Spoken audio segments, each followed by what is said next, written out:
राष्ट्रपति द्रौपदी मुर्मू ने वक्फ संशोधन विधेयक 2025 को मंजूरी दे दी है, जिसे इस सप्ताह संसद ने पारित किया था। राष्ट्रपति की मंजूरी के बाद यह कानून बन गया है। यह कानून वक्फ संपत्तियों के प्रबंधन को सुव्यवस्थित करेगा, जिसमें विरासत स्थलों की सुरक्षा और सामाजिक कल्याण को बढ़ावा देने के प्रावधान हैं। यह कानून संपत्ति प्रबंधन में पारदर्शिता बढ़ाकर वक्फ बोर्डों और स्थानीय अधिकारियों के बीच तालमेल को सुव्यवस्थित करके और हितधारकों के अधिकारों की रक्षा कर व्यवस्था में सुधार लाएगा। यह एक ऐसा कानून है जिसका उद्देश्य वक्फ प्रशासन के लिए एक धर्मनिरपेक्ष, पारदर्शी और जवाबदेह व्यवस्था तय करना है। राष्ट्रपति द्रौपदी मुर्मू ने 1 अप्रैल को मुंबई स्थित national centre for the performing arts में भारतीय रिजर्व बैंक की 90वीं वर्षगांठ के समापन समारोह में भाग लिया। इस अवसर पर राष्ट्रपति ने एक विशेष डाक टिकट भी जारी किया। राष्ट्रपति ने कहा कि डिजिटल भुगतान में देश को अग्रणी बनाने में भारतीय रिजर्व बैंक ने महत्वपूर्ण भूमिका निभाई है। प्रधानमंत्री नरेंद्र मोदी ने 1 अप्रैल को नई दिल्ली स्थित हैदराबाद हाउस में चिली के राष्ट्रपति गैब्रियल बोरिक फॉन्ट के साथ प्रतिनिधिमंडल स्तर की वार्ता की। दोनों नेताओं ने आपसी हित के वैश्विक मुद्दों पर चर्चा की और व्यापक भागीदारी समझौते पर वार्ता शुरू करने पर सहमति जताई। प्रधानमंत्री नरेंद्र मोदी 3 और 4 अप्रैल को थाईलैंड की 2 दिवसीय यात्रा पर रहे। इस दौरान उन्होंने 3 अप्रैल को बैंकॉक में थाईलैंड की प्रधानमंत्री पैतोंगतार्न शिनावात्रा के साथ प्रतिनिधिमंडल स्तर की वार्ता की। दोनों नेताओं ने भारत और थाईलैंड के बीच द्विपक्षीय साझेदारी को और मजबूत करने के तरीकों पर चर्चा की। साथ ही उन्होंने हथकरघा और हस्तशिल्प, डिजिटल प्रौद्योगिकियों और समुद्री विरासत सहित विभिन्न क्षेत्रों में सहयोग के लिए समझौता ज्ञापनों का आदान प्रदान भी किया। वहीं 4 अप्रैल को प्रधानमंत्री ने थाईलैंड द्वारा आयोजित 6वें बिम्स्टेक यानी बहुक्षेत्रीय तकनीकी और आर्थिक सहयोग के लिए बंगाल की खाड़ी पहल शिखर सम्मेलन में हिस्सा लिया। उन्होंने बिम्स्टेक देशों के बीच सहयोग के विभिन्न पहलुओं को शामिल करते हुए एक 21 सूत्री कार्य योजना का प्रस्ताव रखा। केंद्रीय मंत्रिमंडल ने 4 अप्रैल को भारतीय रेल में 4 मल्टी ट्रैकिंग परियोजनाओं को मंजूरी दी, जिनकी कुल लागत लगभग 18,658 करोड़ रुपए है।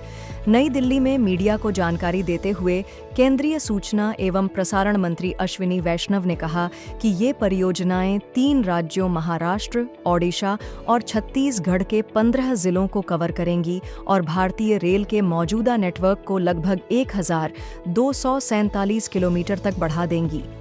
केंद्रीय मंत्रिमंडल ने 6,839 करोड़ रुपए के कुल परिव्यय के साथ वाइब्रेंट विलेज कार्यक्रम 2 को भी मंजूरी दी। इस कार्यक्रम से अंतर्राष्ट्रीय भूमि सीमाओं से सटे ब्लॉकों में स्थित गांवों के व्यापक विकास में मदद मिलेगी। रक्षा मंत्री राजनाथ सिंह ने 3 अप्रैल को नई दिल्ली में आयोजित सेना कमांडरों के सम्मेलन को संबोधित किया।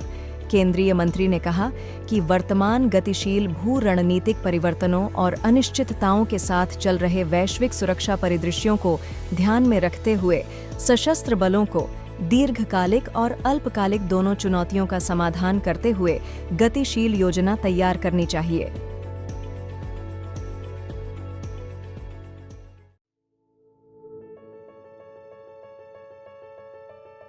राष्ट्रपति द्रौपदी मुर्मू पुर्तगाल और स्लोवाक गणराज्य की ऐतिहासिक यात्रा पर हैं। अपनी राजकीय यात्राओं के पहले चरण के दौरान राष्ट्रपति ने लिस्बन में पुर्तगाल के राष्ट्रपति मार्सेलो रेबेलो डी सूजा के साथ प्रतिनिधिमंडल स्तर की वार्ता की। इन यात्राओं से यूरोपीय संघ के 2 महत्वपूर्ण भागीदारों के साथ भारत के बहुआयामी जुड़ाव का और विस्तार होगा। विदेश मंत्री डॉक्टर एस जयशंकर ने नई दिल्ली में फिजी के स्वास्थ्य मंत्री डॉक्टर रातू एटोनियो रबिसी लाल बालावू के साथ बैठक की। बैठक के दौरान नेताओं ने दोनों देशों के बीच चल रहे स्वास्थ्य और चिकित्सा सहयोग पर चर्चा की। सूचना एवं प्रसारण मंत्रालय और भारतीय राष्ट्रीय फिल्म विकास निगम ने नई दिल्ली में स्टार्टअप महाकुंभ में वेवएक्स लाइव प्रस्तुत किया। वेवएक्स वेव्स 2025 के तहत एक प्रमुख निवेश और नवाचार मंच है। सरकार द्वारा इंटरनेट और मोबाइल एसोसिएशन ऑफ इंडिया के सहयोग से चलाया जा रहा यह प्लेटफॉर्म मीडिया, मनोरंजन और उभरती हुई तकनीक में रणनीतिक निवेशकों के साथ उच्च विकास वाले स्टार्टअप को जोड़ता है। केंद्रीय आयुष राज्य मंत्री प्रतापराव जाधव ने अंतर्राष्ट्रीय योग दिवस के लिए 75 दिवसीय काउंटडाउन का उद्घाटन किया, जिसे 21 जून जून 2025 को मनाया जाएगा। केंद्रीय राज्य मंत्री ने कहा कि इस वर्ष का विषय योग के माध्यम से वैश्विक कल्याण को बढ़ावा देने के भारत के प्रयासों को दर्शाता है। रक्षा मंत्रालय ने इलेक्ट्रॉनिक वॉरफेयर सूट और एयरक्राफ्ट मॉडिफिकेशन किट के अधिग्रहण तथा Mi-17V5 हेलीकॉप्टरों पर उन्हें लगाने के लिए भारत इलेक्ट्रॉनिक्स लिमिटेड के साथ एक करार पर हस्ताक्षर किए। इस करार की कुल लागत लगभग 2385 करोड़ रुपए है। यह अत्याधुनिक इलेक्ट्रॉनिक वॉरफेयर सूट प्रतिकूल वातावरण में हेलीकॉप्टरों की परिचालन क्षमता को काफी हद तक बढ़ाएगा।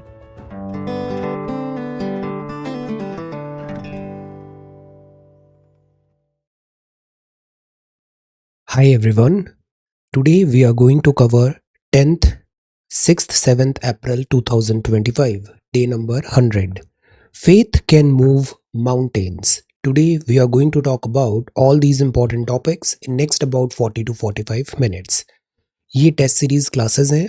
25 ऑफ मई 2025 को यूपीएससी सीएसई प्रीलिम्स एग्जाम है। प्रीलिम्स टेस्ट सीरीज के सारे टेस्ट को आप अटेंड करिए, ये आपको काफ़ी बेनिफिशियल होगा। अभी इसमें हम core subject MCQs, PYQ and current affairs MCQ cover कर रहे हैं। फर्स्ट ऑफ मई से every day we are going to solve 4 hours of test. Morning 9:30 to 11:30 for GS, 2:30 to 4:30 for CSET. So 21 days of May, 1st of May to 21st of May, every day we need to solve every day 4 hours of test और सभी को इन test में attend करना है। This is very very important because you know this exam is not about how much you have studied.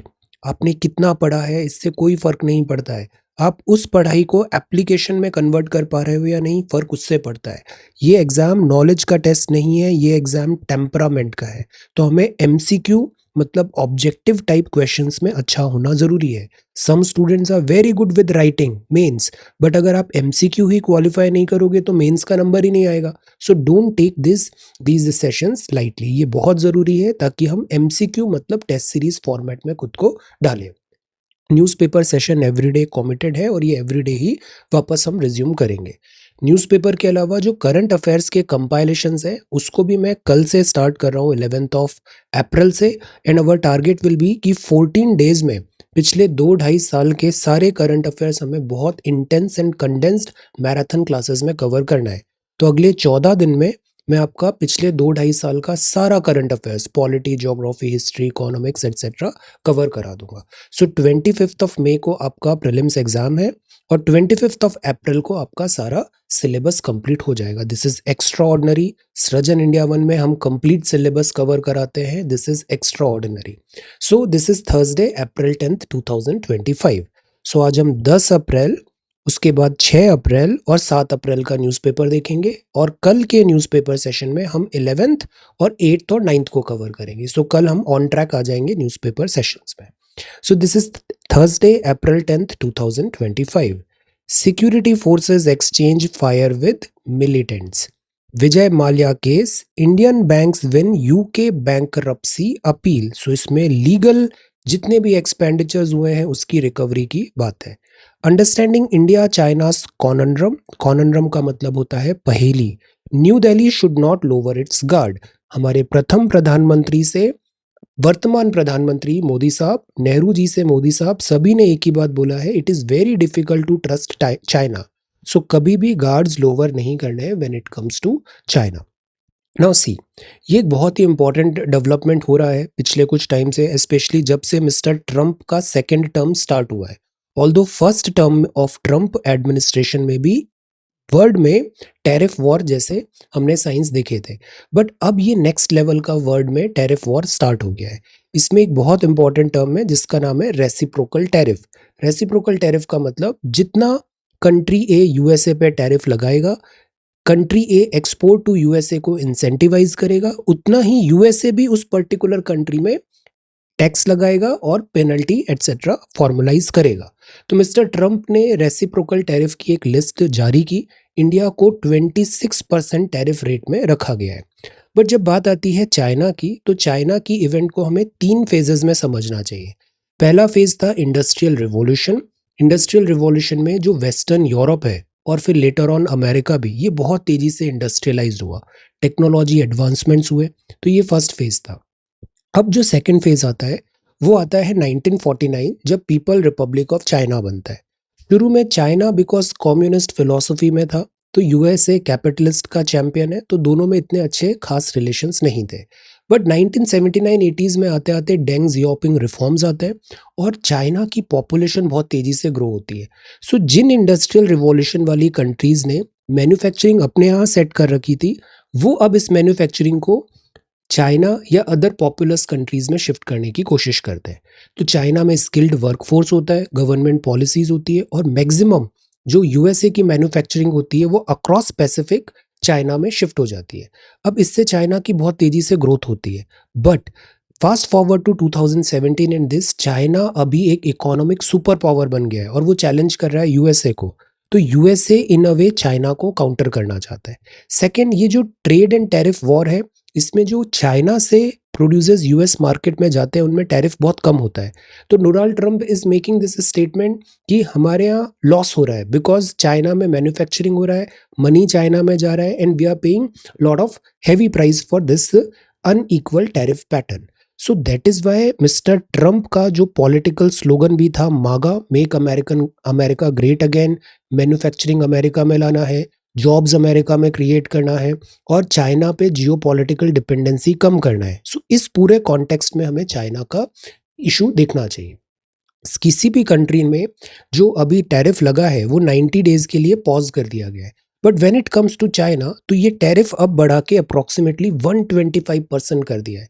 और China का भी statement आया है कि हम यूएसए को चैलेंज करेंगे, हम यूएसए से ये टैरिफ वॉर को अंत तक लड़ेंगे। सो दैट इज वाई ये इशू बहुत कॉम्प्लिकेटेड हो रहा है। अब इसके कॉन्सिक्वेंसेस क्या होंगे? वर्ल्ड में जो स्टॉक मार्केट्स का तो हमने देखा उसमें सीवियर इम्पैक्ट आया, but at the same time जो मैन्युफैक्चरिंग है अब ये बहुत डाइवर्सिफाई होनी चाहिए। डाइवर्सिफाई इन द सेंस जो चाइना +1 पॉलिसी है अब ये फोर फ्रंट पे आएगी। मैक्सिमम यूएसए कंपनीज अपनी एफडीआई चाइना मैन्युफैक्चरिंग को अदर कंट्रीज में शिफ्ट करना कोशिश करेंगे। और FDI is not equal to FII. FII तो वोलेटाइल होता है, पैसा इजी आता है, पैसा इजी चला जाता है, but FDI is long lasting. So once a company अगर डाइवर्सिफाई करेगी China to Vietnam, India etcetera, तो वहां पर अब चाइना की कॉस्ट पे ज्यादा एफडीआई आने के चांसेस है। सो ये diversification is one thing. So India पे भी ऑल दो टैरिफ लग रहा है 26%, बट इंडिया अभी फोर फ्रंट पे नहीं रहेगा। ये जो वॉर रहेगी ये प्राइमरली यूएसए वर्सेस चाइना होगी, यूएसए। और इस वॉर में इंडिया के पास काफी अपॉर्चुनिटीज भी है एफडीआई को अट्रैक्ट करने का, मेक इन इंडिया प्रोग्राम को बेटर करने का, मैन्युफैक्चरिंग बेस बढ़ाने का। तो अभी हम इसमें कोई कमेंट नहीं देंगे, लेट अस वेट। फिलहाल तो 90 डेज का पॉज हो गया है ऑल कंट्रीज एक्सेप्ट चाइना। तो चाइना वॉर अभी भी ऑन है, बट बाकी कंट्रीज के साथ, यूरोप के साथ अभी एक पॉज लग गया है। सो लेट अस सी, इसको लेयर्स में हम और आगे समझेंगे। 63,000 crore deals for Rafale M jet gets approval. So ये राफेल है जो इंडियन एयरफोर्स के पास है, ये उसका मेरीन वर्जन है। सो ये एम है, राफेल एम। ये दोनों डसॉल्ट एविएशन फ्रांस के द्वारा बनाए जा रहे हैं।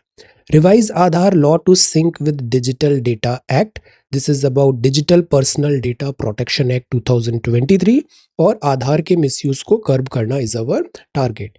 US imposes new sanctions on Iran ahead of talks. तो अब ये एक्सेस ऑफ 4 बनेगा। यहाँ पे होगा चाइना, इधर होगा रशिया, यहाँ पे होगा ईरान और यहाँ पर होगा पाकिस्तान। तो ये 4 कंट्रीज है जो ऑब्वियसली एंटी यूएसए हो सकती है इन फ्यूचर। वैसे पाकिस्तान का फॉर श्योरिटी नहीं कह सकते क्योंकि पाकिस्तान पहले यूएसए के काफी क्लोज था, बट पाकिस्तान की टेंडेंसी है कि पहले वो यूएसए और अब वो चाइना के क्लोज हो गया है। So this is one thing. Another country is north Korea. तो US imposes new sanctions on Iran ahead of talks. Israel expanding buffer zones in Gaza. So this is Iran issue and this is Israel issue. Now see, this is another very important development. India का जो north east है, India के north east में हमारी सबसे बड़ी जो bottleneck और चैलेंज है वो है connectivity is not that strong. बीच में एक सिलीगुड़ी कॉरिडोर आता है which is very narrow 30 something kilometre का है, विच इज़ वेरी नैरो। और इससे हमारी connectivity to north east at times strategically compromise होती है। जैसे डोकलाम इशू हुआ, चाइना इसको टारगेट करने की कोशिश करता है। So this is one bottleneck. Second, ये जो हमारा नॉर्थ ईस्ट के स्टेट्स हैं इनकी 4096 टोटल किलोमीटर बॉर्डर शेयर करते हैं बांग्लादेश के साथ, और इधर फिर चाइना एंड म्यांमार ऐसे आ जाता है। अब द थिंग इज, बांग्लादेश में अभी गवर्नमेंट टॉपल हुई, शेख हसीना मैम जो गवर्नमेंट थी वो चेंज हो गई और अब यहाँ पर दिस मिस्टर यूनिस अभी फिलहाल वहाँ पर इंचार्ज है। तो ये बांग्लादेश चाइना के साथ प्रॉक्सिमिटी बढ़ा रहा है और अभी एक इररेस्पॉन्सिबल स्टेटमेंट आता है कि जो नॉर्थ ईस्ट है वहाँ पर चाइनीज इन्फ्लुएंस हम बढ़ा सकते हैं, इसमें बांग्लादेश काफ़ी कोऑपरेटिव रहेगा to China which is unacceptable. So that is why India ने ये जो ट्रांसशिपमेंट फैसिलिटी थी बांग्लादेश को, जिससे वो कंट्रीज़ लाइक नेपाल, भूटान इधर बड़े इजीली अपने गुड्स एंड सर्विसेज एक्सपोर्ट कर पाता था, उसको स्टॉप कर दिया गया है। और रीज़न ये है कि हमारे पास अभी बहुत ज़्यादा कैपेसिटी ओवरलोड है, सो दैट इज़ वाई हमने इस ट्रांसशिपमेंट फैसिलिटी को स्टॉप कर दिया है। So India has withdrawn the transshipment facility. It had extended to Bangladesh as it was creating significant congestion in Indian airport. देखिए एक थॉट होता है बी काइंड, बट ये आपकी काइंडनेस को अगर वीकनेस समझा जा रहा है, so you need to take certain action, you need to take certain action. So India is like follow Gujral doctrine, we want to be kind with our neighbours, we want to help our neighbours, but अगर इस चीज़ को हमारी weakness समझा जा रहा है, इस चीज़ को हमारे अगेंस्ट यूज़ किया जा रहा है, so we have other options open as well. So India ने विड्रॉ कर दिया है ट्रांसशिपमेंट। ये सिग्निफिकेंट कंजेशन हमने रीज़न दिया है, but primarily reason Bangladesh and China issue है। तो इंडिया एंड भूटान में जो बांग्लादेशी एक्सपोर्ट है वो इससे इम्पैक्ट होगा और बांग्लादेश की इकोनॉमी भी हिट होने वाली है, क्योंकि Chinese trade with north eastern India using Bangladesh port का जो अभी chief adviser of Bangladeshi interim government है मोहम्मद यूनिस, उन्होंने ये स्टेटमेंट दिया था विच इज़ ऑब्जेक्शनेबल। इंडिया के एमईए ने भी इस पे ऑब्जेक्शन उठाया है कि ये ट्रांसशिपमेंट फैसिलिटी जो हमने एक्सटेंड किया था it was a goodwill gesture, but अब ये नहीं हम आगे कंटिन्यू करेंगे। सो लेट अस सी। मीनवाइल हम यहाँ पर जो हमारा नॉर्थ ईस्ट है, इस नॉर्थ ईस्ट में हम कलादान मल्टी मॉडल प्रोजेक्ट भी एक्टिवली पुरसू कर रहे हैं। What is Kaladan multi modal project, what is Sittwe, कौन सी रिवर है वो? Answer Bangladesh export cities congestion. Then यहाँ पर है Rana likely, this is about extradition Mumbai terror attack, and this is RBI ने रेपो रेट कट कर दिया है 0.25%, क्रेडिट का कुशन है यहाँ पे और ग्रोथ रेट भी थोड़ा कम किया है। तो एमपीसी ने रेट कट कम किया, तो ये इजी मॉनेटरी पॉलिसी है या फिर दिस इज लाइक हॉकिश है या फिर डोविश है, टाइटर है या फिर इजी है? आंसर तो एमपीसी ने फोरकास्ट भी जीडीपी का थोड़ा कम कर दिया है, 6.5% फोरकास्ट बता रहे हैं, बिकॉज वर्ल्ड में अभी बहुत अनसर्टेनिटी है, डोमेस्टिक इन्फ्लेशन भी है और हमें विजिलेंट होने की ज़रूरत है। सो लेट अस सी। एमपीसी जो होती है ये मॉनेटरी पॉलिसी होती है बाय आरबीआई, फिस्कल पॉलिसी होती है वो फाइनेंस मिनिस्ट्री करती है। ये ट्रांजिट ट्रबल है, दिस इज ओवरब्रिज है मुंबई में, मुंबई का ट्रैफिक नोटोरियस है, इनफैक्ट ऑल मेट्रोपॉलिटन्स का traffic is notorious. Then this is next one, Kerala hopes to get node of government on 6 new bills. This is a very important development जिसमें governor की जो power है, governor की power है कि bill को reserve कर लिया जाए टू प्रेसिडेंट असेंट, और बिल पे कोई टाइम लिमिट नहीं है, कितने टाइम पे वो बिल पे गवर्नर को अपना डिसीजन लेना है, मतलब काइंड ऑफ पॉकेट वीटो। तो पॉकेट वीटो की कोई टाइम लिमिट नहीं है। इस पे सुप्रीम कोर्ट का एक इंपॉर्टेंट वर्डिक्ट आया है। Railway says no to meals and toilet breaks for loco pilot. Railways ने ये कहा है कि जो लोको पायलट्स होते हैं यहाँ पर अभी एक कैमरा और वीडियो रिकॉर्डर भी होगा, जैसे एयरप्लेन्स में होता है, दिस एयरप्लेन में ब्लैक बॉक्स होता है, तो सिमिलरली लोको पायलट्स में भी ऐसा ऑडियो एंड वीडियो रिकॉर्डर होगा, जिससे लोको पायलट्स के सारे मूवमेंट, एक्शन, ऑडियो सबको ट्रैक किया जाएगा। This is important for safety concerns, safety हमें पैरामाउंट है, railway accidents are unacceptable.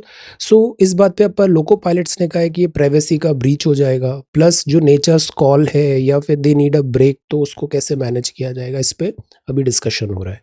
Epic रीटोल्ड है, this is वेल्लाकली। Pandava Kaurava war है महाभारता से। Shri Padmanabham Swamy temple, this is Panguni festival, this is Kerala. Artificial intelligence से चेक करें टैक्स इवेजन, नायडू साहब ने यहाँ पर सजेशन दिया है। देन पैनल spotting a niche hobby catches on in Kerala. तो प्लेन वॉच, जैसे बर्ड वॉच होता है ऐसे प्लेन वॉच होता है, सो ये हॉबी है और ये प्लेन वॉच को देखिए। हॉबी कुछ भी हो सकती है, कोई भी हॉबी अच्छी या बुरी नहीं होती है। हॉबी की डेफिनेशन होती है एनी एक्टिविटी जिसको आप जॉय मिलता है, डी स्ट्रेस होते हो, आपका इंटरेस्ट आता है, तो वो आपकी हॉबी है। डेफ में भी आपने हॉबी भरा है, तो आप इस हॉबी को भी लिख सकते हो कि बर्ड वॉचिंग है या प्लेन को स्पॉट करना is my hobby, it is perfectly fine. You are not supposed to be an expert in your hobby. Hobby is something where you find peace. Kerala and Tamil Nadu to conduct joint Nilgiri Tahar census from April 24. So this is Nilgiri Tahar. Tamil Nadu यहाँ पर जो block आता है this is Nilgiri mountains, और यहाँ Nilgiri mountains this junction है western और eastern Ghats का। तो यहाँ नीलगिरी ताहर है, हैबिटेट है, इसका भी सेंसस स्टार्ट होगा। तो डेटा कलेक्ट होगा, बाउंडेड काउंट मेथड होगी, एस्टिमेट करेंगे पॉपुलेशन ईच ब्लॉक में। यहाँ कैमरा ट्रैप्स होंगे, पैलेट सैंपल्स भी लिया जाएगा, then excreta and scientific analysis होगा ऑन जेनेटिक वेरिएशन। तो ये 50th एनिवर्सरी है एराविकुलम नेशनल पार्क की, केरला तमिलनाडु कोस्ट में। Then this is next one, then this is political in remembrance. So President Draupadi Murmu ma'am, who's on a state visit to Slovakia, pays her respect at the Gate of Freedom Memorial. ये memorial है global and regional interest के लिए, Slovakia is very important. बताओ Slovakia कहाँ पर located है? Slovakia के सारे जो नेबर बाउंड्री कंट्रीज है उनका भी नाम बताओ।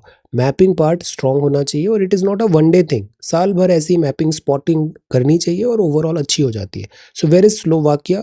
स्लोवाकिया के सारे नेबर कंट्रीज का नाम बताइए। 63,000 करोड़ की डील है, ये गवर्नमेंट टू गवर्नमेंट डील है, और इसमें हमें 22 सिंगल सीटर रफेल एम होंगे और 4 ट्विन सीटर ट्रेनर जेट होंगे। This is 22 + 4 that is 26 Rafale का हमने डील किया है। ऑलरेडी 36 रफेल हमारे इंडियन एयरफोर्स के पास है, और ये जो 26 रफेल होंगे ये इंडियन नेवी के पास में होंगे। So the facility with this aircraft is कि ये एयरक्राफ्ट कैरियर पे लैंड कर सकते हैं और उससे टेक ऑफ भी कर सकते हैं। इससे जो हमारी स्ट्राइकिंग कैपेसिटी है वो बहुत ज़्यादा बढ़ जाती है। सो ये लैंड कर सकते हैं हमारे एयरक्राफ्ट कैरियर में, और फिर इससे ये टेक ऑफ भी कर सकते हैं। तो हम जो डीप ब्लू वाटर नेवी का हम होप रखते हैं, ब्लू वाटर नेवी की एस्पायरेशंस रखते हैं। इंडियन ओशन में स्ट्रॉन्गेस्ट नेवी इंडियन नेवी होनी चाहिए। So this is a force multiplier, force Rafale M jets.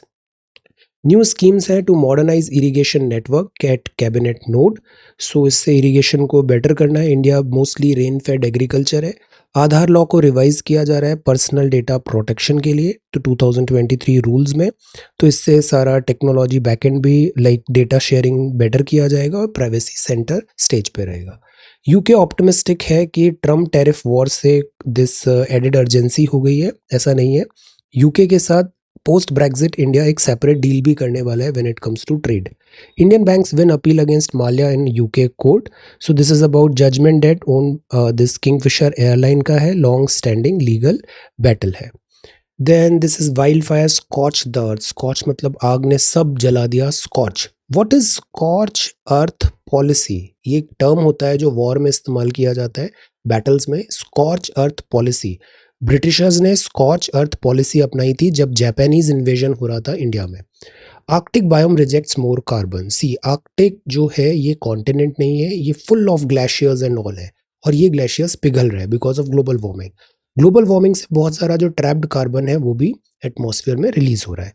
तो आर्कटिक का जो बोरियल जोन है ये एक इम्पॉर्टेंट कार्बन सोर्स था, कार्बन सिक्विस्टर्ड भी था यहाँ पे, but fires and then global warming, melting of glaciers, इन सब से ह्यूज अमाउंट पे ये सारे कार्बन का रिलीज हो रहा है। तो कार्बन सिंक है, अब ये कार्बन सिंक नहीं है, कार्बन सिंक से ये कार्बन एमिशन का सोर्स बन गया है। Charged water makes a smaller splash. Splash क्या होता है? पानी नीचे गिरता है तो ऐसे स्प्लैश क्रिएट होता है, उसको स्प्लैश बोलते हैं। जैसे ऐसे फैल रहा है इसको स्प्लैश बोलते हैं। तो चार्ज्ड वाटर जो होता है पानी में, अगर चार्ज्ड है वाटर जो बूंद है अगर वो चार्ज्ड है तो उससे स्प्लैश ज़्यादा नहीं होता है। तो इस फिजिक्स को यहाँ पे एक्सप्लेन किया है। इसमें बताया है कि जो ऊपर एक पतली परत लैमेला होती है वो ब्रेक होती है और उसी से स्प्लैश क्रिएट होता है। बट अगर चार्ज ड्रॉपलेट हिट होती है तो lamella was form but it didn't lift. So इससे जो स्प्लैश होता है वो ज़्यादा फैलता नहीं है, छोटे ही जगह पर वो स्प्लैश हो जाता है। ये विजुअल्स है। Then legal milestone, this is very important. इसमें हम पॉलिटिकल बातें नहीं करेंगे, हम कंप्लीटली पॉलिटी की बात करेंगे। सो बात यह है कि गवर्नर के पास अगर कोई राज्य से बिल आता है विधानसभा से, तो गवर्नर के पास ऑप्शन होता है उसको यस नो बोले, उसको रिकंसिडर करने के लिए बोले, या फिर उसको लाइक पॉकेट वीटो कर दे, विदहोल्ड कर दे, या फिर उसको प्रेसिडेंट के लिए रिजर्व कर दे। बट द थिंग इज इन सब चीज़ों में कोई टाइम लिमिट नहीं है। तो ऐसे बहुत सारे केसेस आए हैं कि गवर्नर ने 6 महीने साल भर तक कोई बिल पे एक्शन ही नहीं लिया। सो सुप्रीम कोर्ट ने बोला governors action of referring the bills to the president as non bona fide and is conduct as arbitrary non est, इसका मतलब है एरोनियस है, this is erroneous in law, language that resembled a performance appraisal of the gubernatorial office. Normal circumstances में severe reprimand would have resulted in the resignation of the person whose conduct was under scrutiny। तो kind of governor को criticise किया है। अब इसमें supreme court ने ये बोला है कि डेफिनेट टाइमलाइंस होनी चाहिए कि आप कितने समय पे करोगे, you know, because time is the currency. Most of the students को मैं क्या समझाता हूँ कि आपको 1 साल में एग्जाम निकालना है और आप हर सब्जेक्ट का एक्सपर्ट बनने की कोशिश करोगे तो आप कैसे एग्जाम निकालोगे? So you have to study with a strategy. So it ensures that governors can no longer indefinitely delay legislation under the pretext of scrutiny or act whimsically or with impunity।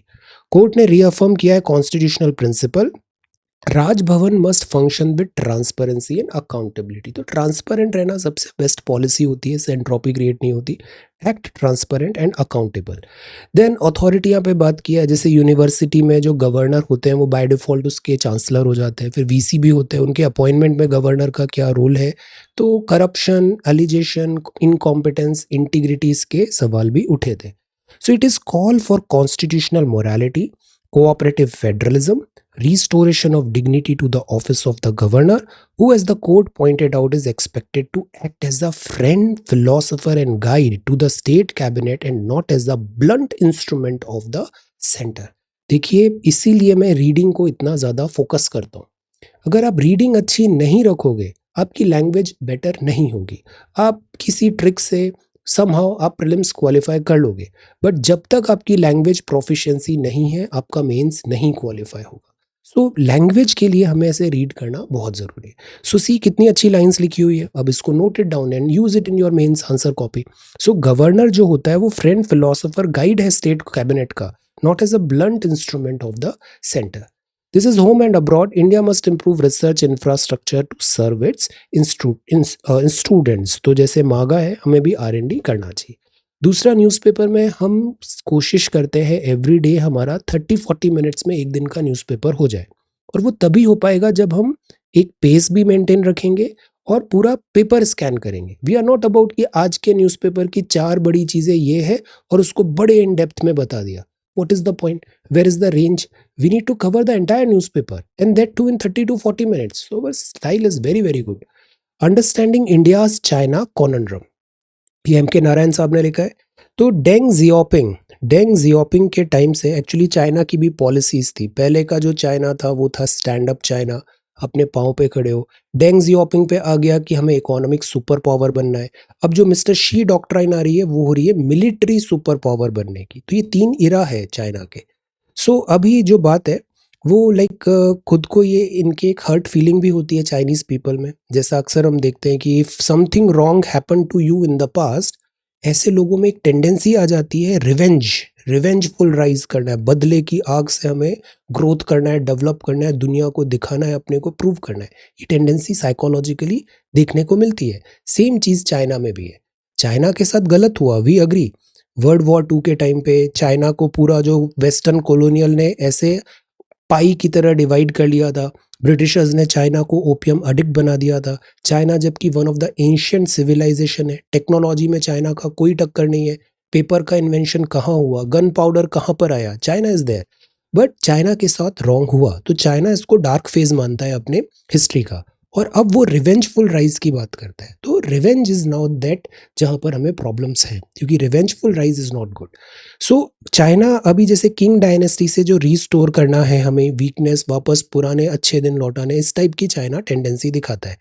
तो China का एक loose map वो present करता है, और वो border issue not only India, Mongolia, Russia, even Bhutan, सबके साथ चाइना के बॉर्डर इशू है। साउथ चाइना सी में भी चाइना के बॉर्डर इशू है। तो डेस्पांग, डैमचोक, डोकलाम, गलवान बॉर्डर स्कर्मिश होता है।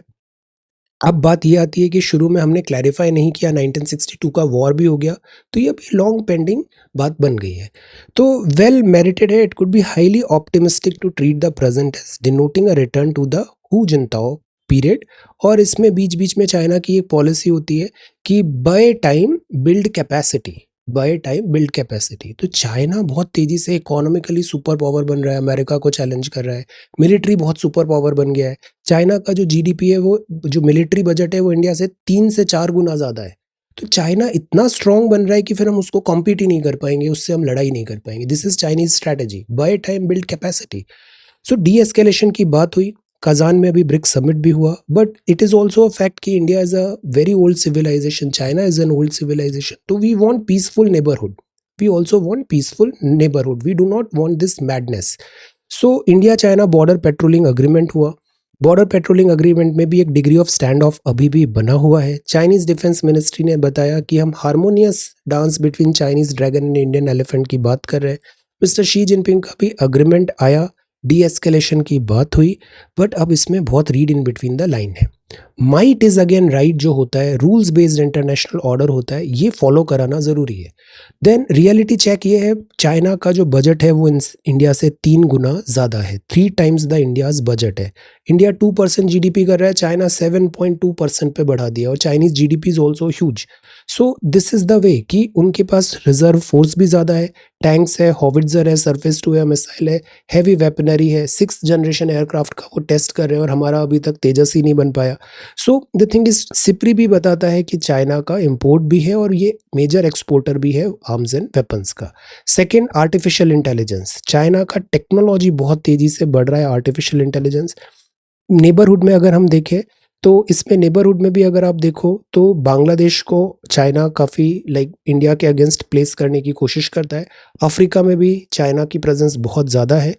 Holy grail for nations, the world over China appears have stolen a march over India and many other in the nuclear energy domain. So चाहे technology हो, चाहे एनर्जी हो, सी हो या फिर स्पेस हो, चाइना काफ़ी आगे निकलता जा रहा है और हमें इसे इमीडिएटली प्रायोरिटी से टेकल करने की ज़रूरत है।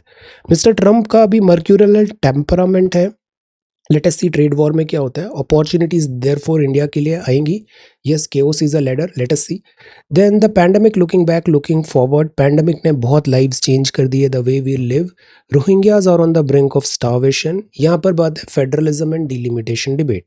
सो 1 पर्सन 1 वोट 1 वैल्यू का इंडिया का प्रिंसिपल रहा है इलेक्टोरल सिस्टम। पर हेड एक इंसान एक vote, universal adult suffrage, article 326। अब बात आती है जो डिलिमिटेशन है, ये 2 स्टेप प्रोसेस है। आर्टिकल 81 में कॉन्स्टिट्यूशन में लिखा हुआ है कि इसमें फेडरलिज्म और डेमोक्रेसी दोनों का बैलेंस बनाना है, और किस राज्य को कितनी लोकसभा सीट मिलेगी, ये 2 स्टेप प्रोसेस है। पहले स्टेप में अलग अलग राज्यों में नंबर ऑफ सीट्स डिस्ट्रीब्यूट कर दो, जैसे यूपी में 81 सीट्स है, कर्नाटका में नंबर ऑफ सीट्स है, वेस्ट बंगाल में, तो हर राज्य को लोकसभा की सीट डिवाइड करके बांट दो। दूसरा, आर्टिकल 81A2 बोलता है इस मैनर से number of population in the state करो as far as practicable the same for all state. मतलब जो जनसंख्या है वो आधार होगा कि किस राज्य को किस तरीके से नंबर ऑफ लोकसभा सीट्स आएगी। तो पॉपुलेशन एक बहुत इंपॉर्टेंट फैक्टर हो जाता है। तो the first step is to divide them among the state. Second step जो है उसमें कॉन्स्टिट्यूएंसीज बनाई जाती है विद इन द स्टेट, और कॉन्स्टिट्यूएंसीज इस तरीके से बनाई जाती है कि ratio between the number and population of the state is so far as practicable in the all states.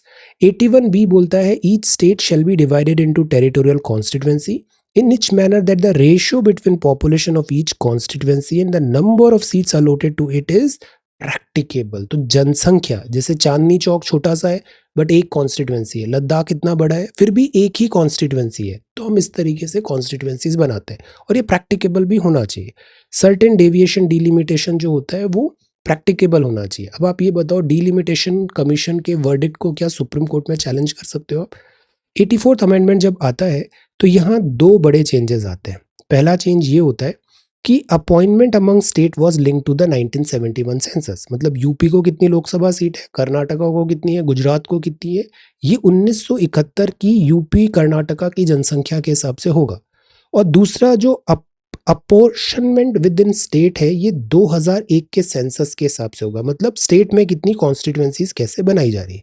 अब क्लॉज 3 बोलता है population in clause 2 in 2 ways for the purpose of sub clause A 71 census में और sub clause 2001 census में। तो मतलब राज्य के विद इन जो डिलिमिटेशन हुआ है कॉन्स्टिट्यूएंसी का वो 2001 में हुआ है, और जो राज्यों को लोकसभा सीट दी है वो 1971 के अकॉर्डिंग दी है।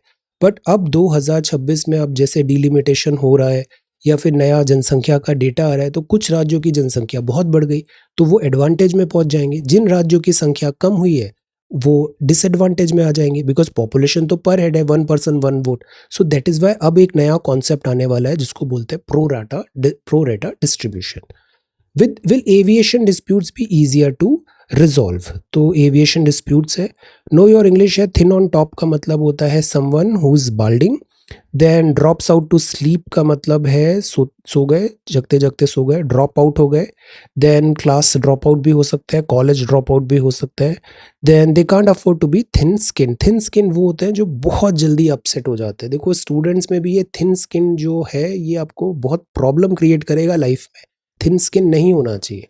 थिन स्किन मतलब जरा जरा सी बातों पे बुरा मान गए, this and that, no, it should not be there. Derision का मतलब होता है दिस इज द डिराइड, किसी का मजाक बना रहे हैं, रिडिक्यूल कर रहे हैं, डिसरेस्पेक्ट कर रहे हैं, this is also not a good habit. SEBI है, then this is RBI prescribes norm for gold loans, India better off than other in tariff row, RBI governor ने बताया। Centre assures exports of support, bull by horn है, RBI plans है, RBI transformation plan. Then this is oil lowest हो गया है 2021, $55 पे आ चुका है पर बैरल। यूएस बॉन्ड है, युआन में be cat among foreign this pigeons, $20। नए सैंक्शंस ईरान पे लग गए हैं, चाइना वापस काउंटर कर रहा है यूएस टैरिफ को। Germany is back on track, civil unrest चल रहा है, this is Hungary, Israel, Dominican Republic. Economic order in which US is dominant player. तो ओवरऑल है, अभी चर्न चलेगा पूरा, अभी ट्रम्प एरा जो है this is full of ups and downs. ये है डेमास्क रोज, इससे रोज वाटर और ऑयल बनाया जाता है, सऊदी अरेबियन सिटी से है ये। यूएस कंपनीज है, then Yemen, then sport, then this. Alright, so this is 10th of April. अब हम जल्दी से 6th और 7th भी आज ही कवर करते हैं। तो 6th को संडे था, instant art and advancing machines. तो अभी चैट जीपीटी का एक नया अभी बज़वर्ड वायरल हो रहा है, इसका नाम है स्टूडियो गिबली। तो जैसे हम पढ़ते थे जापानीज वो कौन से कार्टून होते हैं, एनाइम, ऐसे ये जो है ये एक आर्ट फॉर्म होता है। इससे क्या होता है कि एक सर्टेन लाइक फेशियल फीचर्स आते हैं, कलर आता है, बैकग्राउंड में कौन सी थीम ऑफ कलर्स यूज़ किया है, और इस तरीके से पिक्चर्स कन्वर्ट हो जाती है। तो इसको बोलते हैं गिबली आर्ट, गिबली आर्ट। तो चैट जीपीटी पे अभी पॉपुलर कर दिया है गिबली आर्ट को। Then lay down arms, join the main stream, home minister ने नक्सल्स के लिए अपील किया।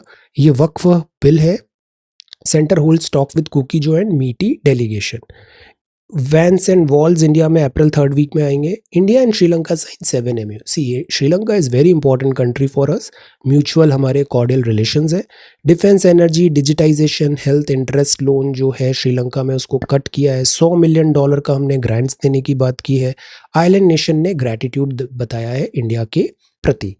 बॉटम ट्रॉलिंग एक बोन ऑफ कंटेंशन है। बॉटम ट्रॉलिंग का मतलब होता है कुछ जो फिशिंग वेसल्स होते हैं ये एक पूरा स्वीप कर देते हैं बॉटम ट्रॉलिंग, और इससे बायोडाइवर्सिटी में काफ़ी लॉस होता है और फिशरीज सेक्टर को भी डैमेज होता है। तो ये अनसाइंटिफिक भी माना जाता है। तो श्रीलंका में MOU साइन हुआ, डिफेंस कोऑपरेशन की भी बात हुई। देन सिक्योरिटी बहुत ज़रूरी है, कोऑपरेशन ज़रूरी है। इसमें त्रिकोणामाली एनर्जी हब की भी बात थी, जिसमें UAE, digitisation effort, health, multi sectoral assistance, ये डिस्कशन हुआ। अम्ब्रेला अग्रीमेंट भी हुआ। कोल्ड स्टोरेज प्लांट की बात है, सोलर पावर प्लांट की बात है। लोन्स जो हमने श्रीलंका को एक्सटेंड किया उसका रेट कट किया। देन श्रीलंका मित्र विभूषणा टाइटल मिस्टर प्राइम मिनिस्टर को यहाँ पर दिशा नायके ने दिया। सो दिस इज देयर। तो ओवरऑल कॉर्डियल रिलेशंस है, बट यहाँ पर चाइनीज प्रेजेंस भी है। 1960 बुद्धा को भी हमने रिवाइव किया। आप बताओ वो कौन से किंग थे और उनके बच्चों के भी नाम बताओ जिनको बुद्धिज्म के स्प्रेड के लिए श्रीलंका भेजा गया था। Answer Buddhism missionary, Buddhist missionaries we can say. Tamil parties है, कांस्टेंट इन्वॉल्वमेंट पॉलिटिकल सॉल्यूशन की बात किया है। 13th अमेंडमेंट एक बोन ऑफ कंटेंशन है, बिकॉज श्रीलंका का जो नॉर्दर्न पार्ट है, ये जो नॉर्दर्न पार्ट है, ये नॉर्दर्न पार्ट में बहुत सारे तमिल ओरिजिन के पीपल देखने को मिलते हैं, जो बेसिकली ब्रिटिशर्स ने प्लांटेशन एंड अदर के थ्रू, प्लांटेशन एग्रीकल्चर के थ्रू दिस जाफना एरिया में यहाँ पर जो तमिल इंडियन ओरिजिन के पीपल है उनको यहाँ पे सेटल कराया था। सो ये एट टाइम्स एक बोन ऑफ कंटेंशन हो जाता है। यहाँ लिबरेशन टाइगर तमिल इलाम का भी एक हिस्ट्री है। सो ये front page of the Hindu है। Hang tough says Trump after tariffs kick इन।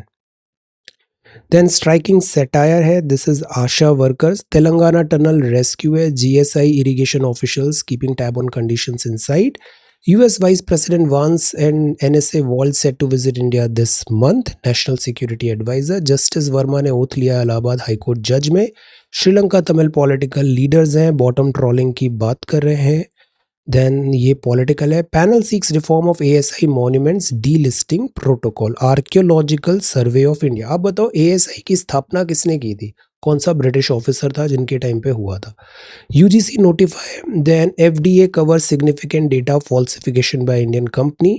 अब ये है Charles de Gaulle Arabian sea में, दिस इज राफेल M। ये MiG-29K है INS विक्रांत में, एयरक्राफ्ट कैरियर है इंडिया का। विक्रमादित्य भी है हमारे पास, तो 2 एयरक्राफ्ट कैरियर है, विक्रमादित्य एंड विक्रांत। तो proliferation of asymmetric technological platforms हैं जैसे कि ड्रोन्स। तो इंडो पैसिफिक में जो नेवल स्ट्रेंथ है इसमें बढ़ाने के लिए aviation is very very important. तो जैसे चाइना ने अपना फर्स्ट कैरियर 2012 में किया था और अभी वो 4th सच कैरियर कर रहा है जो कि एक न्यूक्लियर सुपर पावर्ड है। हमारे पास विक्रांत है जो हमने यूके से लिया था। फिर हमारे पास INS विक्रमादित्य है जो रिफर्बिश है रशिया से। और जो विक्रांत अभी जो नया वाला है ये हमारा इंडिजिनस है जो 2022 में था। पर हमारे पास अभी at the moment only 2 aircraft carrier है। और हमारे पास MiG-29K है जो इन एयरक्राफ्ट कैरियर पे लैंड कर सकते हैं। अब हम ला रहे हैं नए 26 राफेल M। तो ये राफेल M है। राफेल M से जो सी कैपेसिटी है वो मल्टीफोल्ड फोर्स मल्टीप्लायर होगा, बढ़ेगी। Why are students visas being revoked in USA? तो USA में ट्रम्प एडमिनिस्ट्रेशन की पॉलिसी है कैच एंड रिवोक। अगर आप जिस भी देश में जाते हो आपको उसको देश के नियम सेंटिमेंट्स का पालन करना पड़ेगा।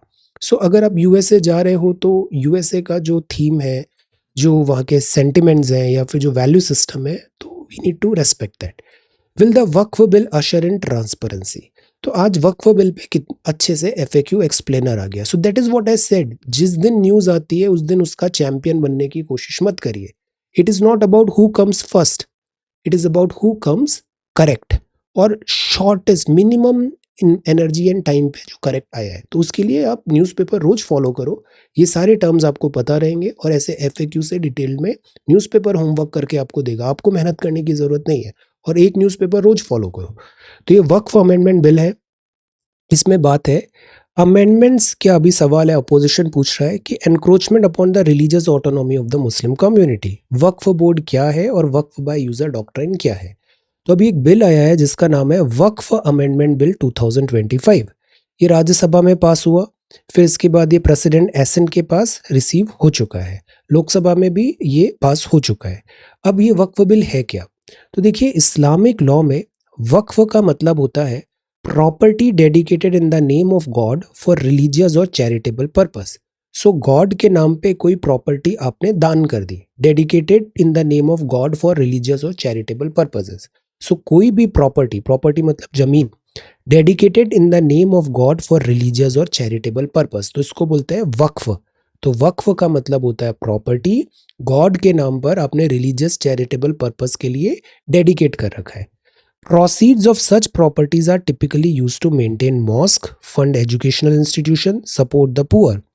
ये जो वक्फ होता है इनकी प्रॉपर्टी इनएलिएनेबल हो जाती है, मतलब वक्फ की प्रॉपर्टी को आप बेच नहीं सकते, इनहेरिट नहीं कर सकते और गिफ्ट नहीं कर सकते। तो once it is a property of वक्फ तो वो सोल्ड, इनहेरिटेड और गिफ्टेड नहीं हो सकती। वक्फ एक्ट है 1995 में, 2013 में इसमें अमेंडमेंट आए, लीगल फ्रेमवर्क बताया इन प्रॉपर्टीज का इस्तेमाल कैसे किया जाए। बिल 1995 एक्ट को अमेंड कर रहा है और इसमें रिफॉर्म्स लाए जा रहे हैं, बिकॉज ऐसे भी आरोप है कि इसमें इरेगुलरिटीज होती है। आर्टिकल 39B इंडिया का बोलता है distribution of wealth to all the section and concentration of wealth नहीं आना। सो अगर लीगल प्रोसीजर्स नहीं होते हैं तो इस बिल में वक्फ के पहले जो नियम है इसमें ये देखा गया, इसमें इरेगुलरिटीज है, सर्टेन सेक्शन ऑफ पीपल है विद इन मुस्लिम कम्युनिटी, केवल उन्हीं को बेनिफिट हो रहा है, या फिर इसमें बहुत इरेगुलरिटीज भी देखने को आई है, ऐसा गवर्नमेंट ने बताया। तो ओरिजिनल लॉ में any person regardless of religion could dedicate property as वक्फ। नए अमेंडमेंट में इसको रिस्ट्रिक्ट किया गया है कि जो इस्लाम में है और 5 साल से जो इस्लाम को फॉलो कर रहा है वही वक्फ को फैसिलिटेट कर सकता है, बिकॉज वक्फ is basically for people who are following Islam. So non Islam people वक्फ में प्रॉपर्टी डेडिकेट नहीं कर पाएगा। ये आर्ग्यूमेंट नंबर 1 है कि रिगार्डलेस ऑफ रिलीजन पहले कोई भी वक्फ में प्रॉपर्टी डेडिकेट कर सकता था, बट अब नहीं होगा। केवल वो ही लोग वक्फ में प्रॉपर्टी डेडिकेट कर पाएंगे जो इस्लाम प्रैक्टिस करते हैं, कम से भी कम 5 साल में, न्यू वंस नहीं, एटलीस्ट 5 ईयर। सो बिल में शो है डेमोन्स्ट्रेट करने का। देन इसमें once a person this they are entitle to all associated rights, right to religious dedication. तो ये इंडिया का आर्टिकल 14 के भी विद इन चलता है। अब वक्फ बाय यूजर क्या है? Principle rooted in Islamic legal tradition, recognises property as religious और charitable endowment based on uninterrupted communal use. But इसमें फॉर्मल डॉक्यूमेंटेशन नहीं है। तो वक्फ बाय यूजर प्रॉपर्टीज जो है, इसको यहाँ पे रजिस्ट्रेशन करने की बात है। They will retain their status unless they are disputed as government. तो सरकारी लैंड का अगर वहाँ पे आधार नहीं बनाया गया है तो वो स्टेटस एज इट इज बना रहेगा। गवर्नमेंट ने अब ये इस पे डिस्ट्रिक्ट कलेक्टर का पहले था सर्वे करने का था 2024 में, इसने सेक्शन 40 ऑफ 1995 एक्ट को रिपील कर दिया है। तो जो official documentation, even without official documentation, जो कलेक्टर है जिस जगह पे वो प्रॉपर्टी है उसको अधिकार रहेगा, डेडिकेटेड सर्वे कमिश्नर वहाँ पर बनाए जाएंगे। Officer above the rank of collector ही इसको देख पाएगा। So this is also one thing. Then इसमें नॉन मुस्लिम रिप्रेजेंटेशन की भी बात है, एडमिनिस्ट्रेटिव पर्पजेस के लिए डाइवर्सिटी ऑफ इंडिया वहाँ पर एक्सप्रेस किया जाएगा। तो उसमें इंक्लूजन ऑफ वुमेन है, नॉन मुस्लिम्स है, ओबीसीज है, सभी का जो पैनल है उसमें रजिस्ट्रेशन होगा। अब बात आती है मुट्टा वाली। ये क्या होते हैं? कस्टोडियन ऑफ द वक्फ होते हैं। तो इनको भी सारे details time to time register update करने पड़ेंगे ताकि एक ट्रांसपेरेंसी बनी रहे। सो ओवरऑल ये जो बिल आया है अपडेट, इसके गवर्नमेंट आर्ग्यूमेंट है this is there to bring the transparency, क्योंकि वक्फ की बहुत प्रॉपर्टीज है और इसमें बहुत ज़्यादा इलीगल वर्क का भी आरोप लगाया गया है। What is the protocol for defence export? तो यहाँ बात है, यूएस ने इंडिया पे आरोप लगाया है कि इंडिया का जो हिंदुस्तान एरोनॉटिक्स लिमिटेड है वो यूएसए की जो सीक्रेट टेक्नोलॉजी इंडिया को यूज के लिए दिया है उसको आउटसोर्स कर रहा है रशिया में। Then this is next one, art and machines है, studio Ghibli. Dementia study find shingles vaccine reduce risk of dementia. तो दिस इज डेमेंशिया डायग्नोसिस है। Then CRISPR based test detects a rare blood cancer. अभी जो this wolf का एक species है, wolf का एक स्पीशीज है जिसको डायर वुल्फ बोलते हैं, अभी हमने फिर से रिवाइव किया है। और अभी ये मैमथ को भी रिवाइव करने की भी बात है। Dire wolf. Lower limit of heat tolerance होता है, यस, पानी खूब सारा पीजिए, हाइड्रेटेड रहना बहुत जरूरी है। Flower pot snake could change our views of genetics. Weight training protects older people from risk of dementia. Weight training is also important. Aquaculture मतलब पानी, एक्वाकल्चर। तो एक्वाकल्चर इंडिया का 3rd लार्जेस्ट प्रोड्यूसर है। Nutritional demand बहुत है, आंध्रा में बहुत हो रहा है दिस एक्वाकल्चर, प्रोटीन हो रहा है, डेवलप हो रहा है। इसमें प्रॉन्स हैं, हाई प्रोटीन डाइट है, सी बेस्ड वाटर बेस्ड डाइट है। तो द थिंग इज, इससे हमारी जो फूड रिक्वायरमेंट है वो भी डाइवर्सिफाई होती है। टाइगर प्रॉन जैसे हम देखें, आंध्रा में prawn culture is very very popular. So let us see, brackish water होता है, this is aqua culture. Alright, then this is avoiding collision. Probiotics भी यहाँ पे डालने की बात कर रहे हैं एक्वा कल्चर में। अवॉइडिंग कोलिजन है, बैट्स क्यों कोलाइड नहीं करते? तो बैट्स जो वर्क करते हैं वो साउंड नेविगेशन पे वर्क करते हैं। ये साउंड नेविगेशन भी अलग अलग फ्रिक्वेंसी के निकालते हैं ताकि आमने सामने जो 2 बैट आ भी जाए तो वो आपस में टक्कर नहीं होगी। देन दिस इज स्टेक है, boost financial regulation autonomy. Kumbh boosted bus travel. Britannia's AI retail pilot aid visually impaired. Then Ola electric है, ले ऑफ चल रहा है अभी बहुत। Sales of homes costing less than ₹50 lakh. Then this is traffic है, Cambodia है, not all the president's men, French है, Israel है, थाउजेंड्स रैली है। और ये हो गया आपका, दिस इज पंबन ब्रिज। तो ये पंबन ब्रिज है रामेश्वरम में, इसको रीबिल्ड करने की बात कर रहे हैं, सो दिस इज पंबन ब्रिज। ये कैंटिलीवर स्पैन है इसको कैंटिलीवर बोलते हैं, कैंटिलीवर स्पैन है, इंजीनियरिंग मार्वल है। तो 1914 में ये बना था, 108 साल, और अभी 2025 में अभी इसमें फिर से सब हम इसको रिन्यू एंड दिस रीमेक कर रहे हैं। पेंटिंग है, जिंक मेटलाइजिंग, एपिलक्स जिंक प्राइमर है। सो पेंट भी बड़ी हाई क्वालिटी का इसमें लगता है। Painting is again a very tedious job. Electromechanical system भी बना है यहाँ पे, ब्रॉड गेज। तो this is Pamban bridge, lost in translation. तो दिस इज सिक्स्थ। अब मुझे 5-10 मिनट्स और दो, 15 मिनट्स, हम सेवेंथ भी अभी कर लेते हैं, फिर कल 8th और 9th करेंगे, कल न्यूज़पेपर ऑन ट्रैक आ जाएगा। सो पंबन ब्रिज एक इंजीनियरिंग मार्वल है, पार्क स्ट्रेट में बना हुआ है। What is the meaning of straight? Straight मतलब क्या होता है? सो ये पार्क स्ट्रेट में है, 531 करोड़ का है ये, और मेगा प्रोजेक्ट है। प्राइम मिनिस्टर ने इसे dedicated freight corridor and this connectivity के लिए बताया है। इंपॉर्टेंट ट्रेड एंड टूरिज्म और कनेक्टिविटी बेटर होगी। डेली बैटल है, woman collects water from Tel river bed, Sonepur west Odisha में। तो यहाँ पे वाटर का स्कार्सिटी है। देन दिस इज बिल है वक्फ, प्राइम मिनिस्टर ने रेलवे प्रोजेक्ट श्रीलंका में लॉन्च किए। एयरक्राफ्ट कैरियर्स इंपॉर्टेंट है, winning battles eight C. Then Stalin, and then this is 12% of High Court judges disclosed assets. This is next one. 20% reservation Agniveer Haryana में। This is Kaliyattam night है, ये थेयम में perform किया जा रहा है नॉर्दर्न केरला में। Then this is next one. Aircraft carriers की टू विनिंग सी बैटल्स है, फ्रेंच नेवी ऑफिसर ने कहा। राफेल एम इंडिया में आ रहा है। Terminated workers of Maruti, public outcry. This is semaglutide reduces cardiovascular event risk in diabetes patient. तो semaglutide पे अभी हम बात कर रहे हैं। वेस्ट अफ्रीका के जो चिम्प्स हैं losing their culture in another human legacy. तो जो चिम्प्स हैं, चिंपैंजी, ये काफ़ी क्लोज है होमोसेपियंस, मतलब हमारे से। बिहेवियरल चेंज आ रहा है, कल्चरल बिहेवियर है, इलीगल हंटिंग, लॉगिंग, चिंपैंजी को किल करना, इन सब से डिफिकल्टी आ रही है। Then this is Hadean protocrust, hot and hellish है। हेडियन प्रोटोक्रस्ट इसे बताया गया है। So see this is all, जो सन्स कैसे, मतलब स्टार्स कैसे बन रहे हैं या फिर प्लैनेट्स कैसे बन रहे हैं। तो Hadean protocrust is the name of the Earth's crust की आउटर मोस्ट लेयर, जो सबसे पहले बनी थी। तो इसको प्रोटो मतलब इनिशियल, प्रोटो क्रस्ट है ये, प्रोटोटाइप जैसे होता है। तो इसमें मैग्मा था, ओशन था, अर्थ जो था वो आग का एक पूरा गोला था। इस तरीके से अर्थ, फिर बाहर से लेयर धीरे धीरे ठंडा होता है, पर अर्थ का जो अंदर का इंटीरियर है ये अभी भी बहुत गर्म है। No missile, this is no missing middle. Legislation finds bipartisan support in parliament, ये वक्फ बिल पे है। Then tragedy of a common, this is Wikipedia page and ANI। Then decentralization, prescriptive preventive medicine for a healthy India. See, prevention is better than cure. Why to wait कि disease कब होगा, उसको पहले ही preventive measures लेने चाहिए, specially non communicable diseases में, जैसे diabetes, cancer, chronic lung diseases, stroke, ये सब बहुत नुकसान पहुंचा रहे हैं। 6 मिलियन से ज़्यादा इंडियंस अफेक्टेड है। तो दैट इज़ वाई GDP में इसमें बहुत इकोनॉमिक कॉस्ट भी हो जाती है। एयर पॉल्यूशन है, स्क्रीनिंग बहुत ज़रूरी है, टेक्नोलॉजी का इस्तेमाल हो, सो एंड हेल्दी लाइफस्टाइल हम फॉलो करें। तो ये वर्ल्ड हेल्थ डे में ये आर्टिकल आया है। हेल्थ सैनिटेशन, साफ सफाई बहुत ज़्यादा ज़रूरी है। ब्रिजिंग गैप्स बिल्डिंग रेजिलियंस है, तो ये वर्ल्ड हेल्थ डे अप्रैल 7 का आर्टिकल है। डिजिटल टूल्स को भी हम यूज़ करें। मेंटल हेल्थ एक बहुत बड़ा पैंडेमिक बनता जा रहा है। UPSC के भी जो स्टूडेंट्स आते हैं, ये स्टूडेंट्स मोस्टली 20s के होते हैं। 20s के होते हैं तो इन पे प्रेशर होता है, फैमिली का प्रेशर, देन इनकम का प्रेशर, देन लाइफ का भी प्रेशर, ऐसे बहुत सारे प्रेशर्स होते हैं, रिलेशनशिप का प्रेशर। फिर UPSC जैसा एग्जाम वैसे भी सक्सेस रेट कम होती है, तो फेलियर भी एक बिल्ड पाइलअप हो जाता है।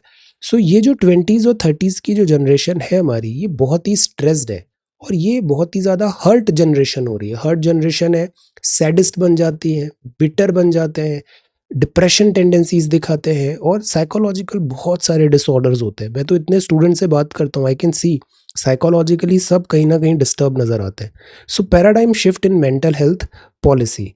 सो ये इंस्टीट्यूशनल रेस्पॉन्स है। फिर कई बार गिव अप जैसी टेंडेंसीज आने लग जाती है, जो बिल्कुल नहीं होना चाहिए। फेस करो लाइफ को, लाइफ केवल एक एग्ज़ाम नहीं होता है, life is lot more than this exam, life is beautiful. So ये नालसा फ्रेजाइल अटेंडेंस पॉलिसी, तो मेंटल हेल्थ पे भी हमें ध्यान देना ज़रूरी है। सो टीचर्स को भी ओवरऑल, जैसे सृजन इंडिया 1 में आपने देखा होगा, हम कभी भी ग्लोरीफाई नहीं करते हैं। हमारे इतने अच्छे सिलेक्शंस होते हैं, हम कभी ऐसा हीरो कल्ट वर्शिप करते ही नहीं है, because we do not want this culture. We want all the students इस प्रिपरेशन को एंजॉय करें। That is why we keep things very very simple. हमारा वैल्यू सिस्टम बहुत हाई है। हम ऐसा कभी नहीं करते हैं कि हम लाइक पिगी बैक कर रहे हैं, टॉपर्स को ग्लोरीफाई कर रहे हैं या फिर फोमो क्रिएट करने की कोशिश कर रहे हैं। We never do this. We want कि स्टूडेंट यहाँ पे आता है, डिसिप्लिन, कंसिस्टेंसी, उसको चाहे बोरिंग लगे बट वो रोज आके यहाँ पे पढ़े, इससे ऑटोमेटिकली पढ़ाई हो जाएगी उसकी। So this is the way. Encourage करना चाहिए स्टूडेंट को to do more, be more, explore more. Encouragement में ज़्यादा पावर होती है क्रिटिसिज्म से। क्रिटिसिज्म तो कोई भी कर देगा, world is full of critics. Encourage करके बताओ, अच्छी चीज़ों के लिए एनकरेज करके बताओ। 3 billion people can not afford a healthy diet, this is again a problem. US president क्या थर्ड टर्म आ सकते हैं, लेट अस सी। फिलहाल तो 2 अटेम्प्ट है। देन दिस इज कंचा गाचीबौली है, दिस इज कंचा गाचीबौली। यहाँ पर अभी दिस प्रोटेस्ट था बिकॉज 400 एकड़ ऑफ लैंड जो है ये फॉरेस्ट लॉस हुआ है यहाँ पे। So rich variety of native flora and fauna है, सो दैट इज वाई यहाँ पर दिस जो वाइल्ड लाइफ का जो लॉस हुआ है ये एक बहुत सीरियस मैटर बन गया है। ये stop playing possum and do your work. So possum मतलब होता है that is like O in the pot not in cot, so this is possum. तो ये एक नॉक्टर्नल एनिमल होता है, found mostly in America. So this is this, all right. So predator, it sense the presence of predator, instead of running away it lies down and pretend to be dead. तो उधर से एक word आ गया है कि विच plays possum, मतलब human beings do so every now and then. जैसे door bell ring हुआ है तो usually keep quiet, you do not want to open the door, तो ऐसी tendency. Pretending not to understand, समझ नहीं आया ऐसा दिखाने की कोशिश करता है। I am not on talking terms with Sneha, इसका मतलब है नेटिव स्पीकर, स्पीकिंग टर्म्स बोलते हैं, मतलब अभी बातचीत बंद है। एडोलेसेंस का मतलब होता है जब दिस एडोलेसेंस, टीनेज आ गया है आपका, दैट इज एडोलेसेंस। फ्लैक्सन का मतलब होता है हेयर कलर है, pale yellowish to yellowish brown. ये captcha, what is captcha? Captcha का एक फुल फॉर्म होता है, it is an acronym. Captcha का फुल फॉर्म होता है और ये होता है completely automated public Turing test to tell computers and human apart. तो ये बताता है कि ये मशीन है, बॉट है या फिर कोई लाइव ह्यूमन बीइंग है। तो इस टेस्ट को बोलते हैं कैप्चा। जैसे वेबसाइट्स में आता है कि आपको एक क्लिक के थ्रू से लॉग इन करना पड़ेगा, वहाँ पे कैप्चा नंबर रीड करना पड़ेगा या इमेज रीड करना पड़ेगा कि इनमें से कार कहाँ पर है, स्टेयर्स कहाँ पर है, ऐसे आता है, तो इसको बोलते हैं कैप्चा। तो completely automated public Turing test to tell computers and humans apart. तो एक पजल होती है, ट्यूरिंग के नाम पर है। ट्यूरिंग जो है इनको काइंड ऑफ आर्टिफिशियल इंटेलिजेंस का जनक माना जाता है। जनक माना जाता है मतलब इन्होंने जो लाइक स्टार्टिंग का जो काम किया था, मशीन्स कैसे वर्क करती है, जो जर्मन मशीन्स होती थी उसको इन्होंने कोड को ब्रेक करने की कोशिश की थी, तो उन्हीं के बेसिस पे इसको ट्यूरिंग करके यहाँ पे नाम दिया हुआ है। तो इसको कैप्चा बोलते हैं। ये धीरे धीरे इवॉल्व भी हुआ।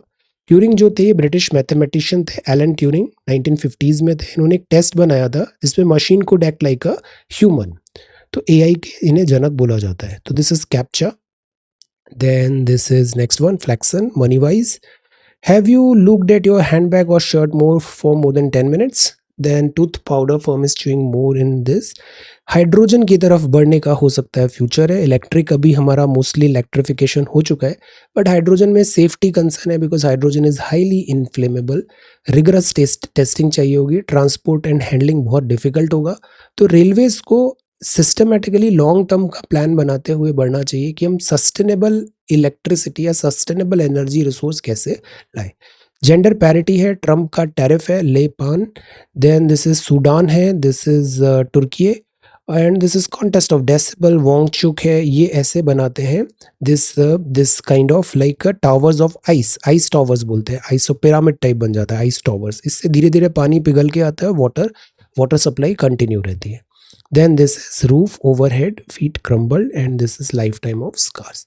तो आज का जो न्यूज़पेपर सेशन है इसमें हमने कंप्लीट किया 10th, 6th एंड 7th। कल हम 11th, 8th और 9th भी कर लेंगे, तो ऑन ट्रैक आ जाएंगे। Thank you so much for watching this video. Take care, study well and be safe.